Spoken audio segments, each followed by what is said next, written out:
கடவுள் எப்போதுமே உடைஞ்ச பொருட்களை ரொம்ப அழகாக பயன்படுத்திடுவார். எப்படின்னா, உடைஞ்ச மேகங்கள் தானே மழை பொழியுது, உடைஞ்ச நிலம் தானே உழும் வயலாகவும் ஆகுது, அதே போல் உடைஞ்ச நெல் தானே விதையாகவும் ஆகுது, உடைஞ்ச விதைகள் தான் புதிய செடிகளுக்கும் வழிவகுக்குது. ஸோ எப்போவாவது உடைஞ்சி நொறுங்கி போனால் நம்புங்க, கடவுள் உங்களை பெரிய விஷயத்துக்காக தயார்படுத்திகிட்ருக்காருன்னு.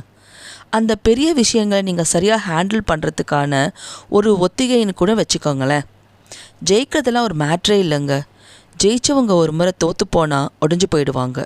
ஆனால் உடைஞ்சவங்க எழும்போது அது வேற ஒரு ஃபீல் கொடுக்குங்க. So don't give up and never give up. நம்பிக்கை தானங்க வாழ்க்கை.